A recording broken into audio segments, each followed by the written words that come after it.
Don பிக்சர்ஸ்லேருந்து அவங்க ஒரு letter பேடை போடுறாங்க. என்னன்னா தெலுங்கு ஃபிலிம் ப்ரொடியூசர்ஸ் கவுன்சிலில் இவங்க வந்து ஜனவரி மாதம் இந்த மாதம் 2025 13ஆம் தேதி இன்னும் வந்து ரெஜிஸ்டர் பண்ண மாதிரி அவங்க கொடுக்குறாங்க.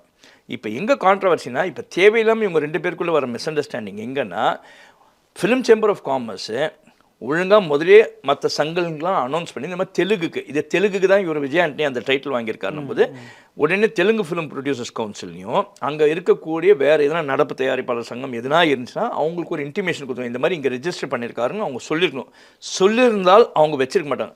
இவங்க சொல்லி இன்டிமேட் பண்ணியும் அந்த Telugu film chamber of film producers council கொடுத்துருந்தாங்கன்னா அவங்க மேலே தான் நடவடிக்கை எடுக்கணும். ஏன்னா இந்த தவறுக்கு காரணம் அவங்க தான்.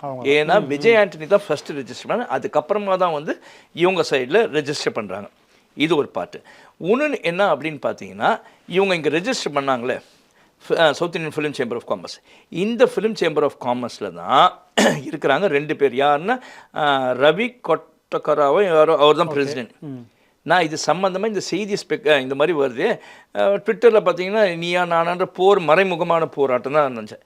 இதை பற்றி என்ன டீட்டெயில் கேட்கலாமேன்னு அந்த தலைவருக்கு ஃபோன் பண்ணுறேன். ஒரு ஜேர்னலிஸ்ட்டாக நான் ஃபோன் பண்ணுறேன். ஃபோன் எடுக்கல, நீங்கள் ரொம்ப பிஸியான ஆள் தான். சரி, மெசேஜ் பண்ண, எஸ்எம்எஸும் பண்ணோம், வாட்ஸ்அப்பும் இதை பற்றி பேசணுன்னு. இது வரைக்கும் ஒன்றும் பதில் கொடுக்கல.